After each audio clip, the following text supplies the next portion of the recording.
Hello and welcome to The Villain Was Right, the podcast where we look at movies and TV shows from the villain's perspective and dare to ask, were they really all that bad? I'm your host, Rebecca Reeds. And I'm your host, Craig Fay. And this week we are talking about Peacemaker Season 1. Yeah, Season 2's out now. Season 2 is out now. Okay, I'm going to admit something. The only reason why I pitched this is because I knew I wanted to watch the first season again before I watched the second. Well, and you know what? I'm kind of glad you did because Peacemaker was one of those shows where I was like, I definitely did not watch it when the first season came out. Oh, really? Oh, yeah, because that was franchise fatigue for sure. Right. This was a spin-off of the sequel to the Suicide Squad, which was bad. So I hadn't seen Peacemaker, I hadn't seen the Suicide Squad. Yes. And I hadn't even watched Suicide Squad, the first one. Well, you could probably skip that one. Well, that's what everyone said, and I was just like, I'm so tired of this. Everything's so bad. Yes. Why would I watch third tier HBO Max TV show kind of thing, right? So I did actually enjoy watching it this time. I think it's a great show. I really like it. And I even, after finishing this, went back and watched The Suicide Squad, the one where the Peacemaker's in it, and I was like, I enjoyed this as well. Yes. So this has actually done a little bit of retroactive redemption on some of these older properties. So good for you. Yeah. This was my second time watching the full thing, which honestly, first watch, loved it. Second watch, loved it. Thought it was great. I like the world where they put us in. Yep. I like the aesthetic. I love the theme song. I love it. I was saying to you before, it's on my Spotify list right now. I have been singing it all week. Do you really want to taste that? Yeah, no, it's so good. The dance they do. I just think it's a really good... Yeah. It sets you up for exactly what you're going to watch. Yes. And John Cena, underrated comedy actor, I think. I don't even think he's underrated. I think people know. Rated comedy actor. I think people know now. I think they know he's good. I think he's very funny. Obviously, all the fighting scenes look great. Yep. In my opinion, I think he's very funny. I think he plays this character super well. He is a beautiful, just idiot. He's so dumb, very well-intentioned, but says a lot of the wrong things, and I think he does it great. Yeah, I thoroughly enjoyed it. I enjoyed his performance. I liked everybody in it, to be frank. Yes, I thought everybody had great performances. There was nobody I'd lift out of this to go, I didn't care for that. I thought everybody had their purpose. I thought everybody acted really well. Even Vigilante, who I was like, at the beginning, I was like, you're just annoying and I could probably do without you. It's really grew on me by the end. I was like, I see why you're he's got little brother energy. Yeah. He really does, and it just starts to sink into your pores and you go, I get it. It's kind of charming. Yep. You're obviously, some sort of sociopath or something, but there's something about it. There's something about it. Okay, so I'm going to do my absolute best because I am going to try and summarize a full season of television, and I will do it the best way I can. So where it drops us right after the Suicide Squad, or not technically right after. It's right after in his release, okay, because he's been in prison for a while. He's been in prison for, I think they say 4 years. He is in the hospital, and he fully expects because he's not finished his sentence. Yep. He fully expects that he's going to get arrested the second he leaves the hospital, and he doesn't, and he's really surprised. He gets contacted by, what do we want to call it? I can't remember exactly what we call them, but just like a dark... I don't know what the team name. They end up calling themselves the 11th Street Kids after a while, but they were I think Project Argus or something. Yeah, so they're acting as kind of a shadow, a part of the government, but not really. They don't really have any rules or laws they need to abide by. They just need to get the job done. And the job is the butterflies. That's what this job is. They have, there's been an alien species that have kind of been, climbing into people and burrowing into their brain and taking them over. They're trying to find these things. They're trying to find what they call the cow, which is their food source. So if they shut down the food source, they're going to shut down this species. And that's what basically they're trying to do. The reason why Peacemaker has been picked is because they want to pin all the badness on him. Oh, yeah. They want to pin everything on him so that they go, okay, you did all these bad things. You killed all these people. They need a scapegoat, and they're going to make that Peacemaker because he's dumb and because he should be, they're like, well, he should be in prison anyway. Because they have the lead from the evil woman from the last movie. Why can't I find her name right now? There's so many characters in Viola Davis, I believe. Yes, plays it's her. Viola Davis. Yeah, okay. yeah. She has also employed her daughter to be a part of this team so that she can leave this diary that incriminates him in all these bad things that's been going on. So he's the one that gets arrested, and then this team of people are free to go after they're done their job. Peacemaker immediately hooks up with one of these butterflies. Unbeknownst to him, yeah. Unbeknownst to him, kills her. Literally explodes her. I don't know how to say it. Yeah, just guts everywhere. They have to come get him. We have 2 cops in pursuit of Peacemaker trying to figure out, obviously who committed this murder, which is their job. Okay. The team pays off the couple that Peacemaker, kind of holds hostage in a sense, wants them to, not say anything about him. They pin it on Peacemaker's father. Peacemaker's father is a supervillain, the White Dragon. He's a Nazi cunt. This whole backstory is going on the entire time about how, Peacemaker's origin story is really him accidentally killing his brother because his dad used to pin them against each other and hold, I don't even know what you want to call it, hillbilly fights? Yeah, I don't know. Yeah. They're all around a pit cheering for 2 children smashing each other's faces in. It is top tier psychotic. This man is the worst man ever. They make him irredeemable. Okay. Yeah, and by the way, we are not here to defend that man. We are not here to defend that man. Butterflies all the way. Oh, butterflies, baby! Because I gotta tell you, the speech at the end really got me. So they're chasing these things down. They try. A lot happens, but they end up finding out where they. I'm just gonna jump to the last episode. They find out where the. Also, there's a butterfly in their team. Okay, they find out that there's a butterfly in their team. He's like, no, I'm against these guys because I don't believe they should be taking over in this way. They're in your politicians. They're in your celebrities. They've taken over. We can't let this happen. I believe in your freedom. Okay, you can't just be taking over people's brains. Da-da-da-da-da. They find the cow. They go to destroy this cow. One of the butterflies is finally, and he, they massacre a bunch of people. All of these butterflies are dead. They kill a bunch of them. The one that takes over, one of the cops, goes, listen, there's no reason for me to hurt you. We need 3 people to teleport our food source. We will all die without this food source. Please help us.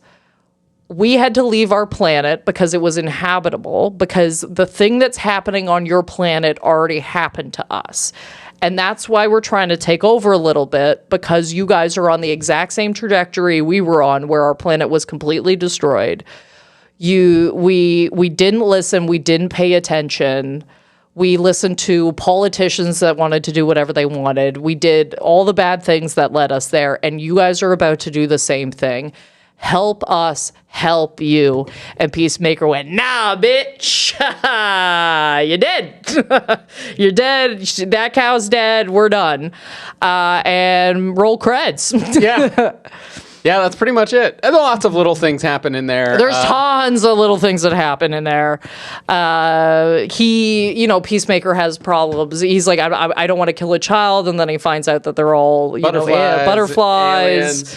There's the little guy that keeps eating hot Judo Cheetos. Master. Yeah. I forgot about the hot Cheeto thing. The flaming hot Cheeto thing really had a moment. It did, yeah. They were, I don't know who was in that meeting. They're like, not only we're going to do it here, we're going to do it everywhere. Because it's funny for some reason. Yes.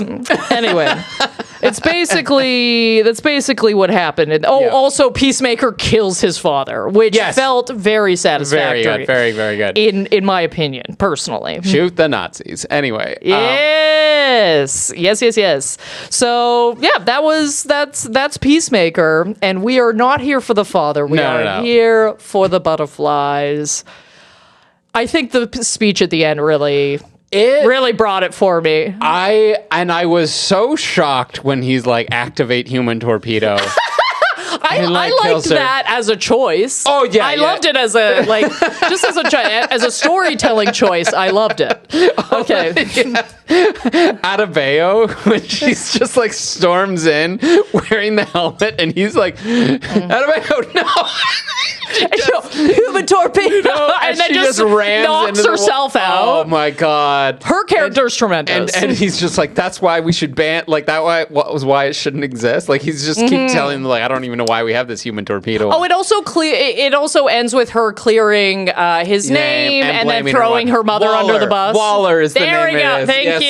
We got there eventually. We got there. We found it. There's a lot of names bouncing around. I mean, like, do we want to start with her? And like, I think Waller is a bit of a villain here. And because she's kind of this like ever controlling presence. She's the one who like created the Suicide Squad originally. So like the reason that Peacemaker's in the hospital. Yep. And I'm kind of like, if you need to blame a black op where you're literally assassinating celebrities and high-ranking politicians, maybe you do blame it on the convicted murderer. Yep. Honestly, yeah. I mean, I'm not going to speak to, the Suicide Squad. I'm not going to speak to anything outside of, these 8 episodes. Okay. If we're focusing on these 8 episodes, I go, yes. Okay, absolutely. So, okay, here's what's gone down here. Your daughter had a failing, I think it was a dog grooming business. I think that's what she says. Your daughter, needs a job. You go, hey, you're going to do this job. All you're going to do is have somebody thrown in jail that was already supposed to be in jail. This guy literally has not finished his sentence for murder. Okay. He runs also, and, I'm kind of like looping in the cops on this a little bit, but I do agree with the sentiment of, he might not have done this, but he's also a very dangerous Nazi man. So let's just keep the White Dragon in here. Yeah. Absolutely. The second that guy was out of jail, he was like, hoods for all, hoods for everyone. Let's get it popping again. Absolutely not. Throw this man in jail. Yeah. Yes. Yes. And I think that was like, because what happened was Peacemaker he uses his sonic boom helmet. Like all his helmets have different powers. Which I love. Yeah. It was a fun little thing. And actually was not in the Suicide Squad. So that was like fun to see what the helmets were for. Yeah. And he leaves the file folder saying they're killing butterflies with a butterfly who just hooked up with him because he was hot. like they didn't know that he was they didn't target him or anything. Did they not? I don't think so. She just found the dossier that he brought to her house and left on the bed. Okay. So like they have a great time. And then she finds the dossier and is like, oh, I need to kill you now. And he, in self-defense, basically activates his sonic boom and blows her up. And so they are like... that felt a little targeted to me. You thought so? I thought so. Okay. But maybe I had that story wrong in my head. I mean, I've only seen it once, so maybe I'm wrong. I mean, just storytelling wise, I'm like, it makes sense if she was looking for him to be like, okay, they're trying to. Yeah, you're right. They may have been targeted. I don't know. But Economos basically is like the hacker guy, and they're like, you need to frame somebody. And who does he think of to frame? The racist father. I think they really against him on that choice. And I'm like, that was the perfect choice. I think so. That made the most sense to me. Known supervillain. Yep. White supremacist, has been mean to people from the get, including Peacemaker. Get him away. I do agree with them. I do agree with Mern. Clemson Mern is such a great name. My God, Clemson Mern. That he's like, if you want Peacemaker to cooperate, maybe framing his father isn't the way to do that. Yeah. You know what I mean? Like, I'm not saying that he's not deserving, but like, if we need him to come along with us and do this, then maybe framing the people he knows isn't the right thing to do. I think that guy did the most out of anyone. Oh, Economos? Yes. Oh yeah, he did. Which was I loved as a running bet. His whole bit was everybody thinks he does nothing. Everybody's like, especially Peacemaker slamming on him the whole time, being like, "This is the worst PowerPoint presentation I've." I loved that though. I was like, "It is pretty bad." Yeah, make fun of him. Yeah. Why are these exploding? Yeah. Why? Because if you got to do a PowerPoint, if you're on a secret Black Ops team and your job is to do PowerPoint, you telling me you're not putting a little fire emoji on those things? Come on, like this. Where's your whimsy? Where's your whimsy? When you're killing people, like he's the only guy who's supposedly not a field operative. Yes, like, and he's the only one doing the most. He does the most. Let's just run down what he does. Yes. The first thing was they go to assassinate I think it's the senator or something in his family, and Judo Master like escapes and is like gonna go warn everybody, and he just runs him down with a truck. And then beats him a bit. Beats him a bit until he's knocked out. Yep. Great. Then when they go to the bottling factory, chainsaws a gorilla. Saves everybody. Yeah. By sneaking up behind and then what? Oh, and then he's the guy who walks the bomb exploding bomb into the sonic boom helmet into the thing. He does the most. The most. And I love that he breaks he snaps his ankle over the stupidest thing. Oh, yeah. And then crawls out and gets the helmet to them again. He's doing the most. He does the most. They would all fail if not for John Economos, I think is what his name is. He's got a great arc. Yep. I love the beard discourse. Yeah, where he's like, I don't know. Oh, that was actually heartbreaking. I thought it was great. Where it's like, because Peacemaker is just making fun of him the whole time for dyeing his beard. Mm-hmm. And then he's got to pass himself off as the alien. And he goes like, what? The alien is like, why is your beard different colors? He's like, I don't know. My human didn't think anybody noticed and like whatever. And it's just like he's got to be so honest so he doesn't like trigger like a warning or something. You're just like, oh my God. And you did everything. Yeah. And they just shit on you. So let's talk about the butterflies. Yeah. The big boys, the butterflies, okay? Because god damn are they right. Like, I gotta tell you, the ends justify the means on this one, okay? They're right. They've experienced it. Okay, so not only, number one, their first motivation is to just not have their species completely wiped out. Yep. Which I guess technically I think eventually they will regardless, because that cow's only going to live for so long. They only have one of them. Okay, we're just trying to run the clock out a bit. But while doing so, we are going to try and make sure your species does not do the exact same thing that ours did. You are not smart enough to save yourself from yourself. Exactly. So we have to put in a few chess pieces in place. And this idea that like, oh no, but we need the freedom of choice. We need to be allowed to kill ourselves slowly. And I'm like, I don't know about that. I don't think so. I don't think so. I think there are, and I think this about a lot of things, okay? I think there are people smarter than me making choices for me that are good. When I go to the doctor, I don't want to go, well, if she gives me advice, I'm not like, well, my freedom of choice is that I'm not going to do that. It's like, well, no, I came here for a reason. I came here for your advice. You're telling me a species, aliens, okay? Interplanetary. They had the technology to get here, okay? To teleport their food source here, okay? They're just trying to survive. They took a look around and went, hold on. We recognize this pattern, okay? Thank you. Thank you for your help. Okay, that's how I feel. I honestly feel like Myrn, and I can't remember what the butterfly's name that is piloting Myrn, but I don't think it's important. I think even in the IMDb, it's like Butterfly, or like whatever. I feel like he did have a name, but I can't remember it right now.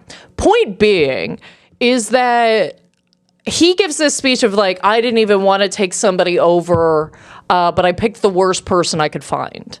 I picked a murderer. I don't know if I even believe him now. After the end of that, I was like, that guy's a traitor. Yeah. That guy's a traitor to his whole species. Yeah, all because it's like, I disagree with you on the methods.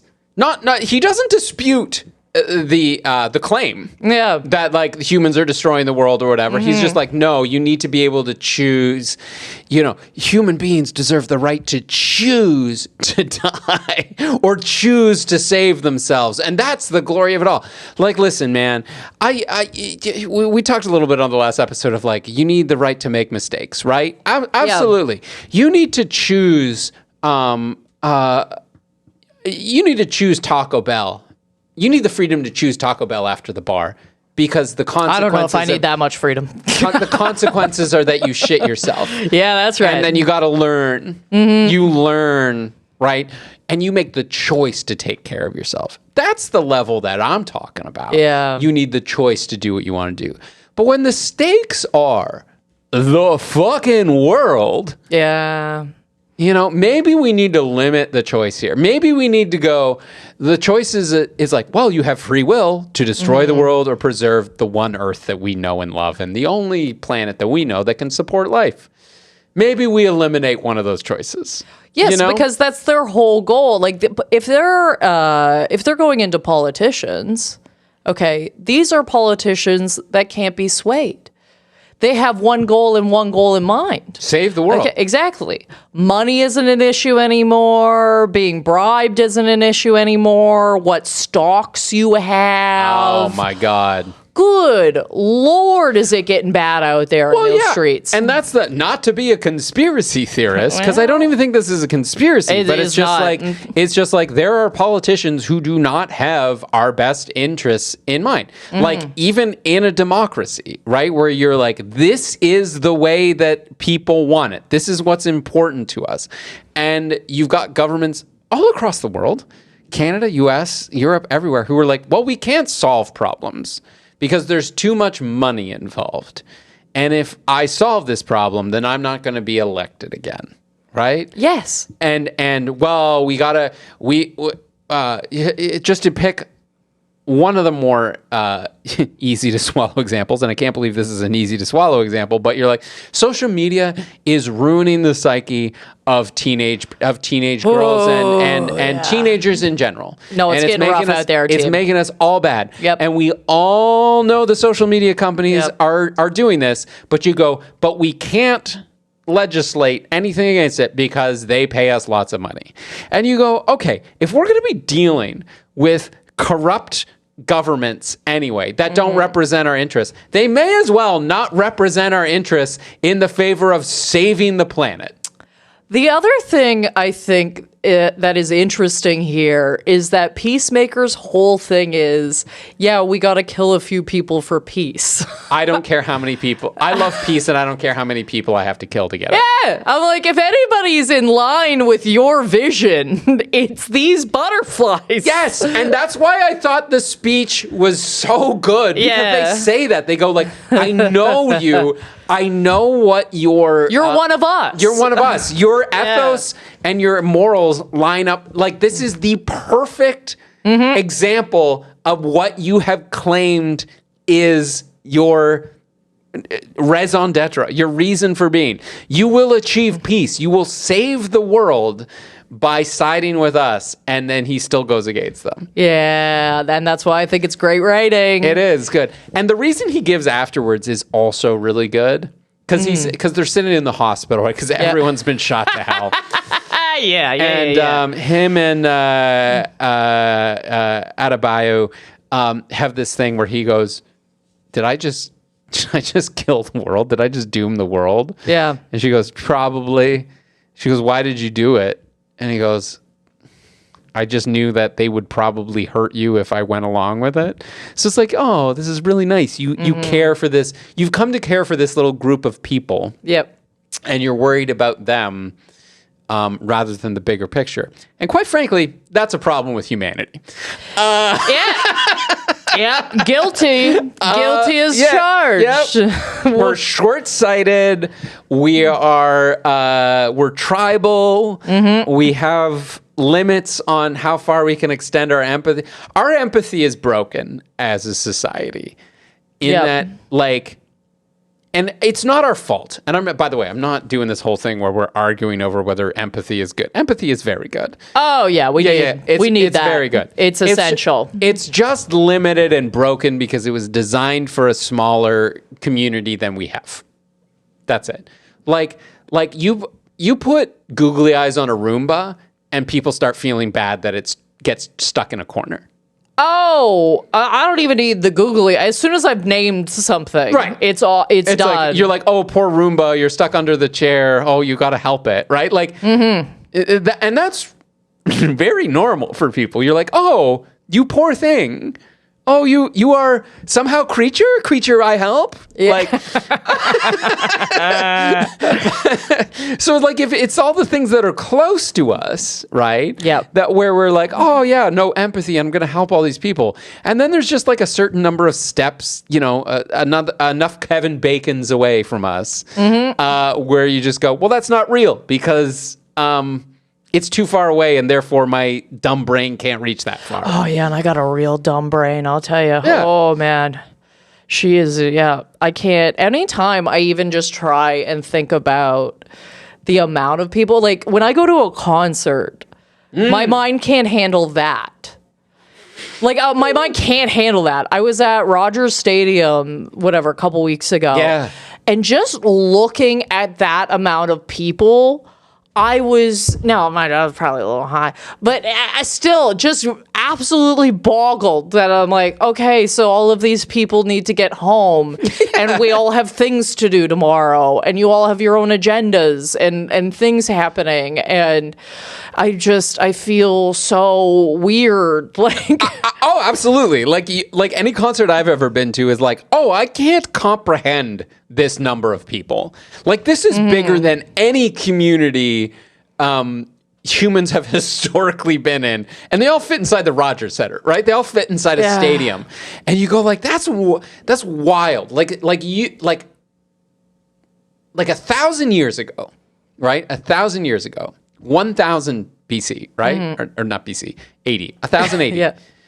You would never see, like, what concert did you go see? Oasis. Yeah, a perfect example.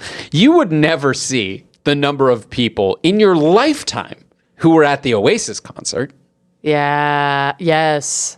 Like, And then I have to say, and then I see it all at once, and I go, "Oh, that's a lot." it breaks your brain a little bit. It does. It really does. Because then I start trying to do more math, and then I go, "No, that's too much math." Yeah. I can't. Also, I will say I am famously bad at judging crown sizes. Like You are sorry. I'm gonna cut in here for a second. You are bad at mental math. Okay, you are, and I love you. So you're so smart, Craig. Like I truly, in my whole body believes that you are a much smarter person than me. You cannot do math in your mind. Can't estimate. You can't. Like any time I have asked you, being like, "Oh, what do you think of this?" Or like, you'll pump out an equation for something, and I go, "That is incorrect." Like I know. Factually incorrect, like not even close. Like we moved big decimals. Like, Yes. Yeah. Yeah. But famously, like, because this happens so often in our industry, we're like, oh, I don't know how many people were there tonight. And I'm like, like it was full, like a comedy show I've done hundreds of times. And they're like, what's the capacity of that room? And I go, like 12 up to 1,000. I have no idea. Up to 1,000. It could have been anywhere between 20. Terrible at guessing the jelly beans. Terrible. Just awful at it. Just awful. And let's just extend that to dealing with global problems, right? Okay, yeah. Like right now, humanity is working at my level of guess the jelly beans to solve global crises. We can't have that. We can't have this number brain working on global warming. No, get some fucking butterflies in there and solve it. Yes, you know more than me. Yeah. Okay, I just trust that you know more than me because you do. Right. I don't know what's going on, and we need somebody else in charge. Just maybe with, I don't know, like a hive mind or just even a smaller group of people with a more concerted, altruistic idea behind them.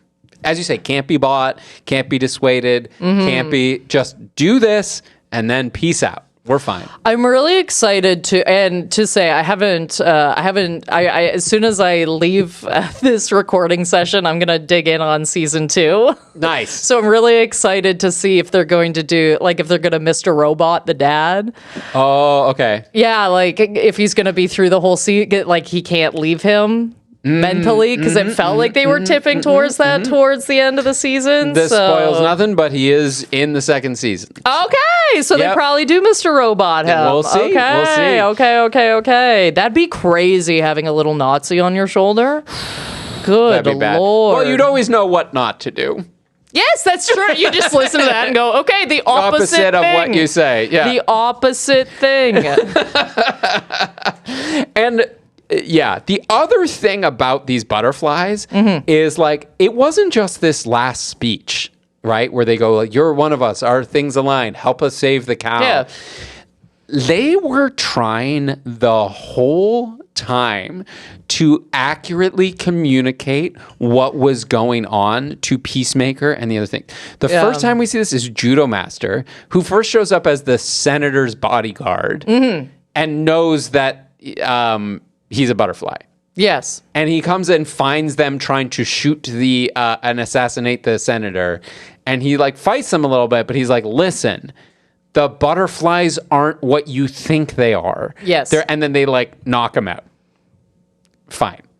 Then they assassinate the senator, but the butterfly that's in his head escapes and Peacemaker traps him in a jar.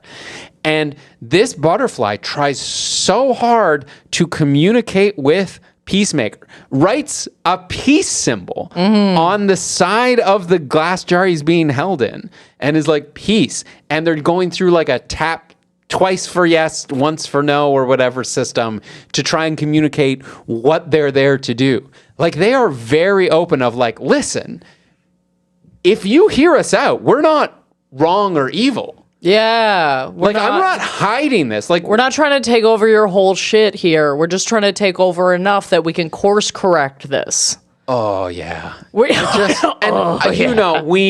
know, we are here for a disclosure. Yeah. Disclose it to the team.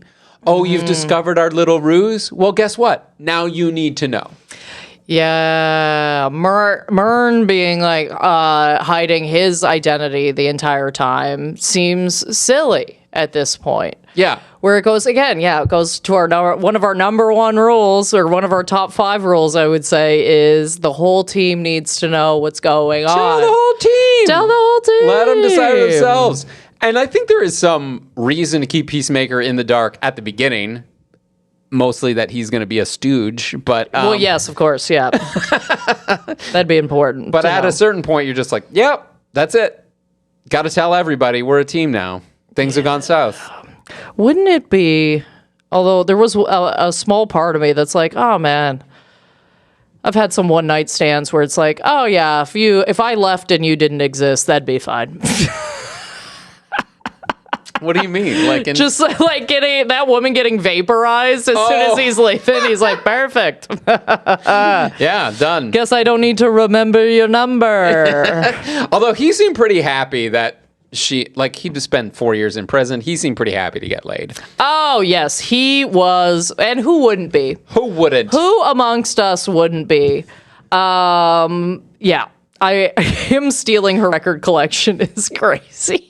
That's how well suited they were, too. Oh, then he was like, your whole collection, I could just really take that all. Like, I think there was this sort of thing like, look at her, she's got this bad 80s haircut. No, she was into the same 80s metal bands as he was. Hair metal, everything. Yep. They were actually fucking jiving. And that's another point I'm going to give to the fucking Butterflies, because I don't think that was targeted. I think she only turned against him when she found out you're seeking out to kill all these people, right? I think she's just like, oh, I why enjoy are these butterflies need to get laid? Is that a thing? I just think that they like it. Oh, no, that would make sense, though, because they live with the person's thoughts also. Yeah. They're like, oh, no, I remember that, she really liked you, or I remember that. I'm like, oh, man. Getting down. I got to tell you, what a nightmare. Still got to feel good, right? Like, if you're plugged into that brain and you're like, oh, yeah, I'm plugged in.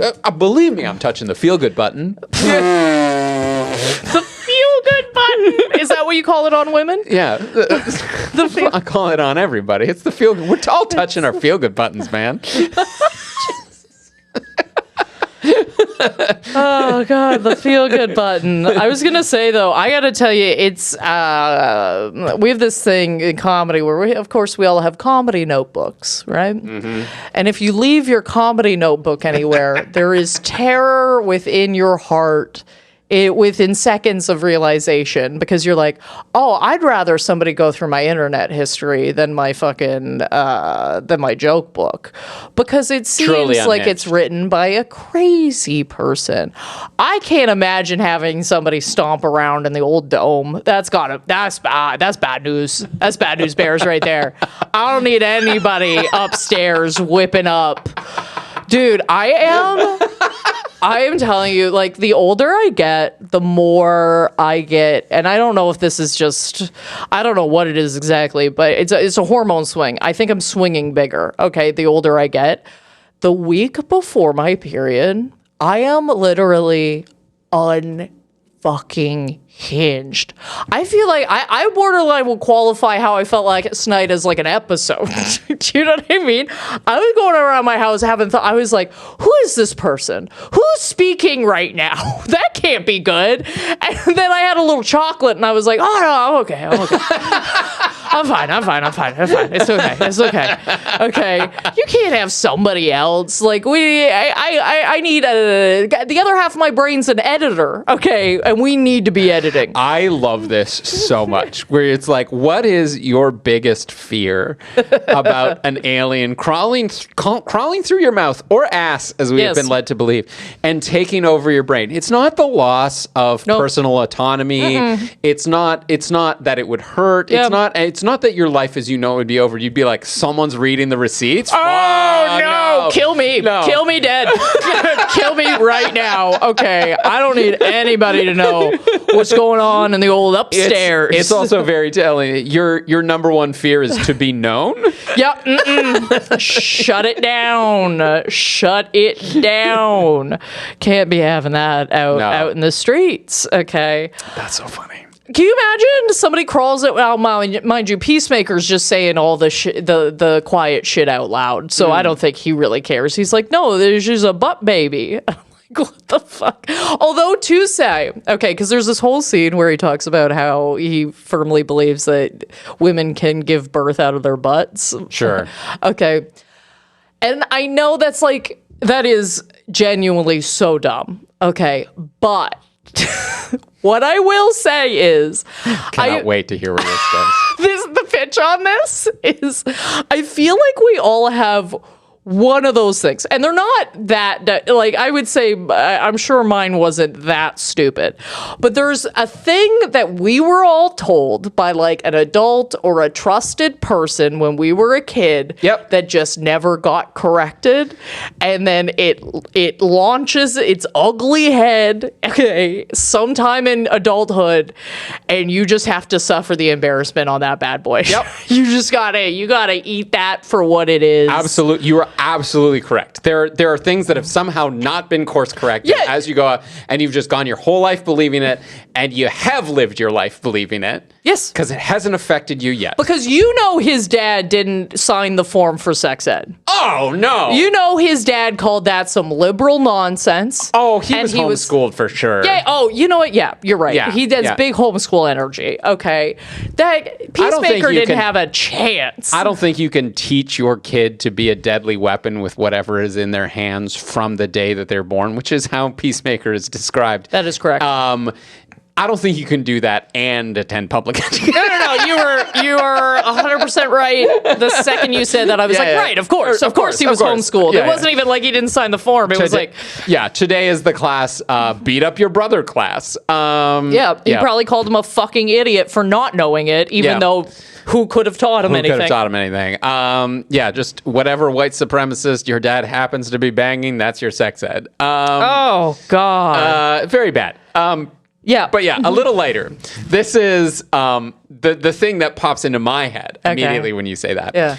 Is I was taught growing up that you have to wait until like the microwave stops beeping before you can open the door, or it's going to ruin the microwave. Yes. And that's just something I did, I believed wholeheartedly forever, until I was sitting there one day being like, well, you have to wait until it's done. And I was like, why? Like, I'm having this conversation with myself, and I go, that makes no sense with how you know that microwaves work. But I did not question it until I was deep into being an adult. Yeah.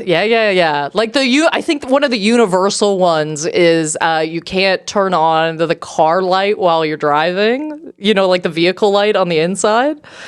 Like a lot of people were like, their parents were like, that's illegal. Like, we'll get pulled over. We cannot turn that light on. And it's like, no, you shouldn't turn that light on because it gets harder to drive at night. It's just hard visually. Yeah, that's what but you thought it was illegal? No. Like there are, not just me, like people. There are people that believe, like this was like a running thing where it's like, the same thing with like, oh, you can't, if you touch like a baby bird, then you're going to get it, like the mother will reject it. That's not true. It's just that like birds hold a lot of diseases, and they didn't want children to be touching birds. Oh, I didn't know that. There's like a lot of these things popping up. I'm sure there is. But to say, so honestly, and I know it's for a comedic beat on Butt Baby, but I'm like, damn, that guy didn't have a fucking chance. Okay, you gotta let him have a couple. Okay, yeah, you just gotta look at, honestly, and I think instead of making fun of these people, we should look at them with compassion and go, hey, We shouldn't. That's not the thing. Hey, hey, pal. No. And I think that's for a lot of things, honestly. Like, I come across these moments all the time where, you know, I'll be like teaching a class or I'll be talking to somebody and they say something that's like really wrong or like offensive even. I find I do it more on the offensive stuff where I go, hey, like if I come in hot and I go, hey, you're being really ignorant or you're being an asshole or you're doing this, you're a lot less likely to listen to what I'm going to say. Yeah. Okay, if I come in swinging, just like, you're a bad person for saying that. And it's like, no, I'm going to be like, hey, I don't think that, I always start with, hey, I don't think this was your intention. Because I know you and I know you're a pretty good person. Yeah. Did you know? And then I'll just kind of... referring to this group of people by that name is not preferred. Yes, they don't like, and they go, honestly, I don't think I think I've maybe had like 3% of people push back on me when I have that entry point. Where like, oh, you know, like whatever. Then it's like, okay, I can't convince you. There's nothing I was going to say that would convince you. But if you come in with a soft hand and you go, hey, I don't think you're a bad person. I think something's been misunderstood here. Right. Like I come from a small town and there's no population of those people there. And that's just what I've always heard them called. It's like, and you're like, oh God, I'm saying the wrong thing. Yeah, it happens. You're right. There absolutely needs to be room and like that. We got to do that a lot. I find in like comedy classes because a lot of people come in and they're like, and I go, hey, maybe you didn't realize this, but women are half your audience, so maybe we should also be catering to them. 51%. Yeah. I'm like, maybe this is going to put them off the pudding a little bit, and I don't think that was your point. Yeah. So let's find a different angle. Let's find a different entry point for this. Still be the same joke, just different angle. Yeah, absolutely. You putting on that naggy, bitchy voice. Yeah. Maybe they're not going to like it, even though you maybe have a good point. Let's switch it up. Yeah, let's switch it up. If it's your perspective, yeah. Also, if we pick a different voice, it could probably be funnier. Honestly, not even looking at it from like an offensive point of view, looking at it from a comedy point of view, and going, no, this is just overdone. Yeah, this has just been done a lot. Sometimes I just look at people and go, I just think that's been done a lot. It's a little hacky now, and I think we can do better. I think we can find better. Good teacher, Rebecca. Good teacher. I'm just saying, if you start by offending people, there's a lot of moments in this where it's just like Peacemaker, I just think is a perfect example of like just, a lovable, ignorant, person where it's like, yeah, he's got good intentions. You just got to sit him down and hold his hand sometime and go, hey, yeah, not that. Yeah. And he really cares for his eagle. Eagly. I know it's so whatever. I loved the full arc of that. Like, no, he hugged me. And it's like, that was the catalyst for Addie to go like, no, I saw. I'm going to go and fight for these people. Yeah.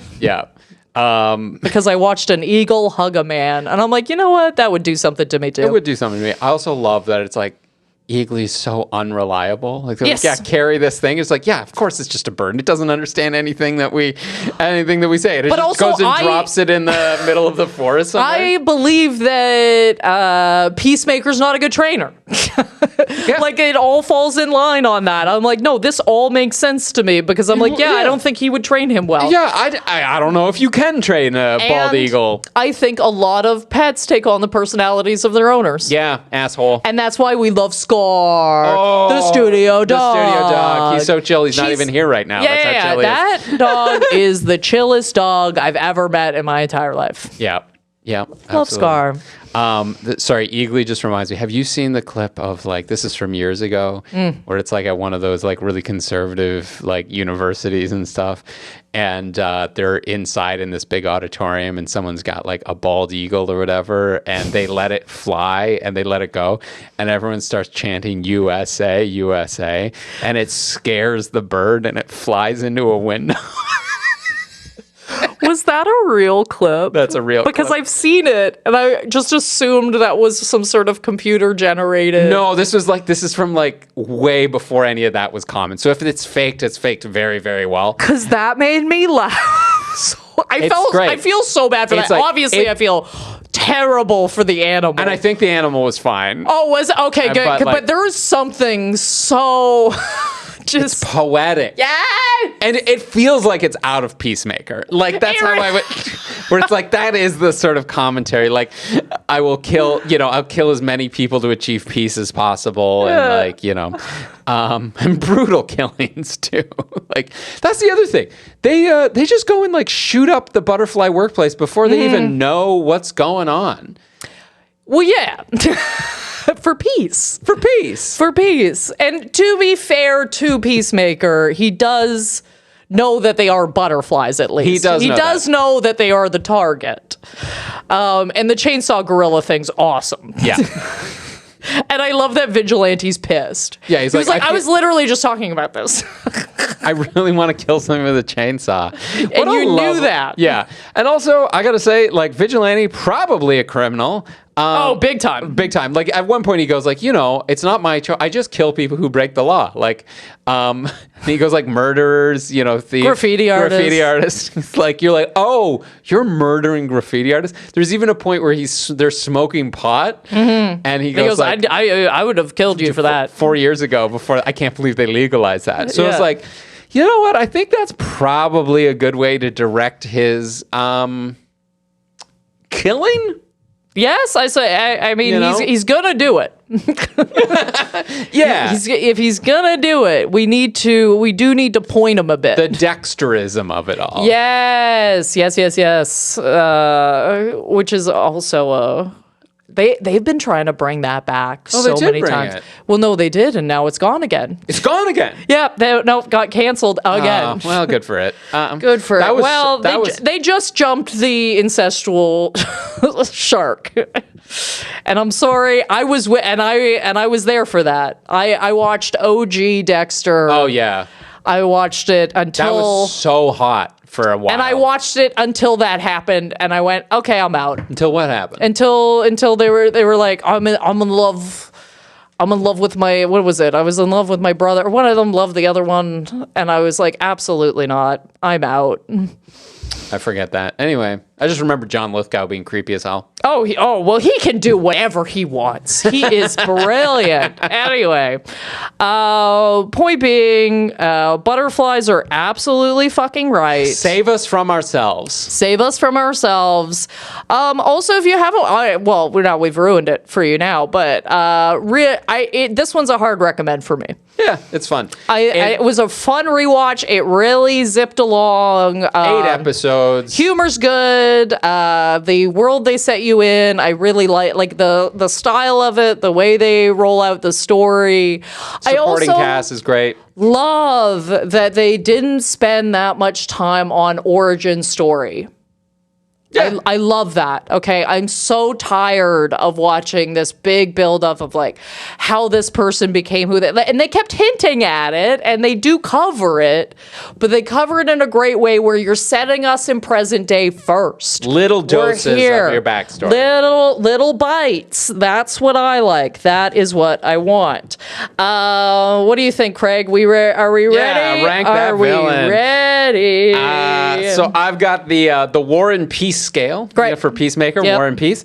So on a scale of holding hands up to nuclear war, I'm going to give the butterflies a drone strike. Not really ethical, but they're just targeting. They're targeting the ones that are responsible and the ones in charge. That's good. That's good.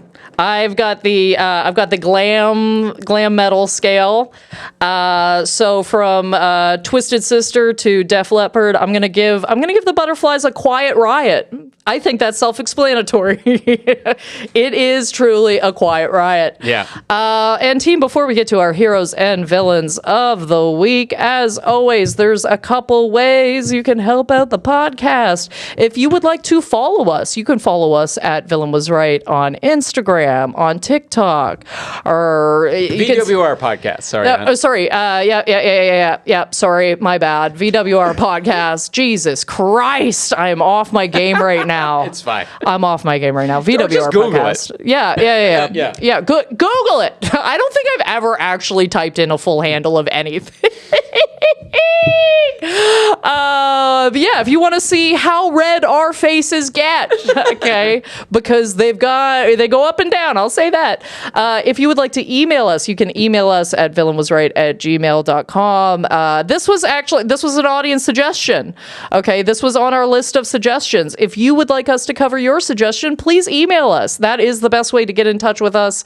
And if you got a couple of bucks, yeah, you can support us on Patreon, patreon.com/thevillainwasright, where we do extra content, and you get to support the podcast. So $7 a month, that gets you 2 bonus episodes every month. So this month, we did a weird thing where I did not another teen movie because I was like, this is a pretty decent parody of like a teen movie. And then Rebecca, as a rebuttal, picked one of the worst parody movies I've ever seen, Disaster Movie, which was on purpose. Yeah, and that was on purpose for me. Self-consistent in its title. And we just generally talk about things where the villain wasn't right. Yeah. And we just and just trust me, we wrecked this movie. Yeah. We wrecked it. Tore it to shreds. We also have tiers for ad-free, early release, and also audience choice. If you want your say in what we do, head us up, patreon.com/thevillainwasright. And thank you to everyone who supports the podcast and is our patrons already. We love you guys. And now it is time for our heroes and villains of the week. Rebecca, what do you got? Okay, I've got a hero again. I'm feeling positive, yeah. Craig. I'm feeling positive. My hero of the week is my doctor, because I've never had this happen before in my entire life. Okay, several months ago, I got my blood checked just to see, like my levels, see what's going on. Okay, I was having a few issues, and she was like, "Okay, we're gonna look into that," and I was like, "Okay, great," and like everything came back like pretty good. You know what I mean? A little low on vitamin B. You know what I mean? Some normal shit. Yeah. I got a follow-up email where she was like, okay, so it's been some time has passed, let's check again just to make sure that everything's looking good. And I was like, I felt like I was being asked out on I was like, oh good lord, oh my goodness, the care and attention to detail. I don't know if it's because I've been abused into the ground or because like I don't know what it is. I don't know if she's excellent or if my standards are just so low that I'm like, oh my lord, I've never had somebody pay attention to me like this medically before. Most of the time I'll get like I've got to relate, like one of my thumbs got messed up when I was boxing, and I was supposed to go see like a hand specialist about it, and I called them like 6 times, and they were like, we never got your forms. And then I called my doctor, and they were like, no, we sent the forms, we are not going to send them again. And like every time I do stuff in the past, it's always just been like I've been fighting to have anybody pay attention to anything on my body. And this doctor she is just smashing it, man. Is this a new doctor? Like the last couple years, I'd say. Like I got her in Toronto, like when I'm, like maybe like 4 or 5 years ago, I switched doctors because I was just like, my family doctor originally, she was a woman that had birthed me. And I was like, I think she's getting a little out of the game. You know what I mean? Sometimes doctors get a little older and then they start going, Sal, like, just tell me about the family. And I'm like, no. Like, we only have so much time. I want to look into this. Okay. Just, kind of on our way out. And I get that. Okay. Like, if I had been working that long at a job, I would also be mentally starting to check out. So I was just like, you know what? I'm going to switch over doctors. I don't want to have to go, like, drive to Lindsay, Ontario every time I want to go to my doctor. And so I just signed up for the Ontario program they have where it takes a little while. Like, I'm not going to lie to you. If you are an Ontario resident and you need a family doctor, you can sign up for a service. You just, the thing that you have to make sure you do is you have to withdraw your, if you do have a family doctor elsewhere, you have to make sure that you're off their, basically their roster or whatever. And once you're off that, a nurse will connect you to a new family. You can put in a bit of some criteria. Personally, I just prefer to have a woman just because I am a woman. And they'll listen to you. That's unfortunately the thing. I'm not saying all male doctor, all guys are going to ignore me, but I will say I've had a lot of instances in the past where they have told me something that was fundamentally wrong.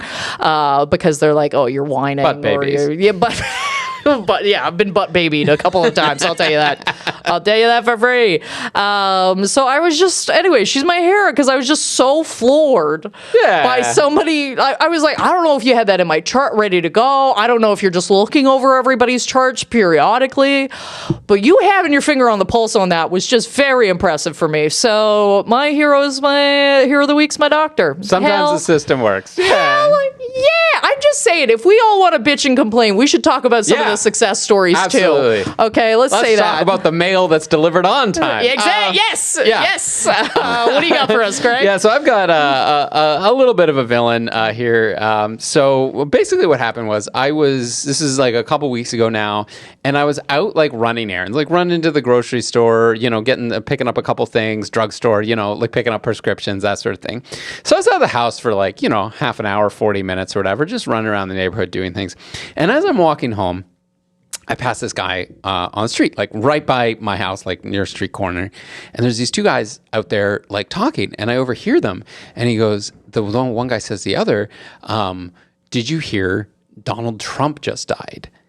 And I said, and because I've been out for like 40 minutes, like that's definitely the level of news that would cause buzz on the street if it actually happened, right? Yes. So I was like, oh my God, and I turned and I engaged with this guy and I was like, I'm so sorry, like, sorry, I just overheard, like, what is that? Is that real? What happened? Yeah. And I will say this should have been a red flag right from the get-go, which is the guy that this man was talking to, who was in a wheelchair, took the opportunity of me interjecting to just take the fuck off. Oh, he was like, thank God. Thank God, and he's gone. So that should have been a red flag, but a little too late. I'm already involved. All right. And the guy goes like, yeah, I just heard it on the radio.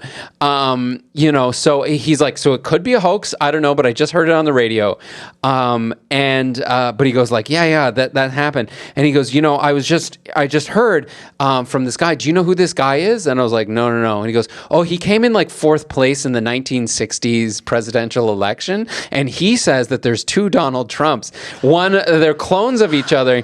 And that one wears a red tie and one wears a blue tie. And that's the only way that you can figure out. So like the only way you do that. And I go, oh, you're crazy. You're nuts. You didn't hear this on the radio. This is a podcast. Also, I was just like, and he's like, anyway, and this and this and this. And I was like, fuck, I got baited into talking with a crazy guy. Oh, I don't even need to be baited. Sometimes I'm just down. I'm like, no, I'm interested. Tell me more.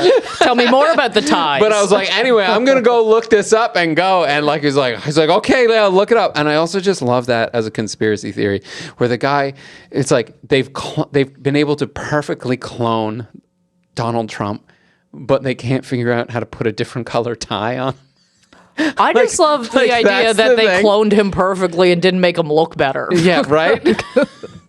Good Lord. But I was just like, I thought breaking news, and it's just a crazy guy. Well, to be fair, it's in the air, you know what I mean? I know. It does. And there was a moment where everybody did like, think... his health is bad, and it's like...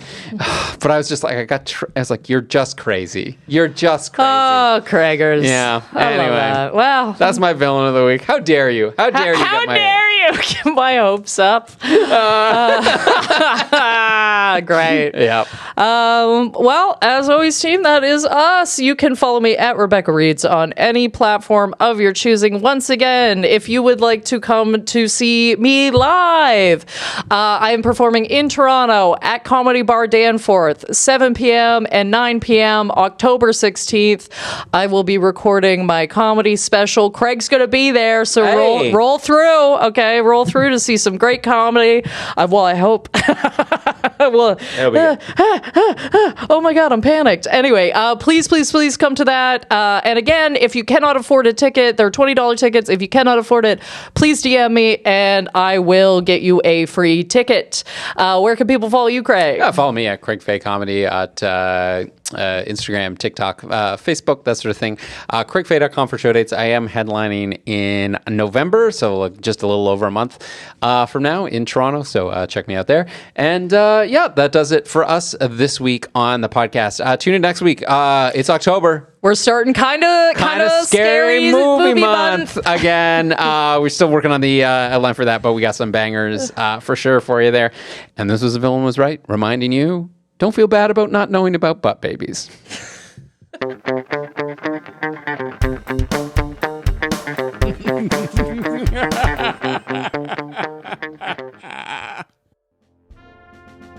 The Villain Was Right was produced by Andrew Ivimey for the From Superheroes Network. For more great podcasts like this, as well as YouTube series, webcomics, and so much more, visit FromSuperheroes.com.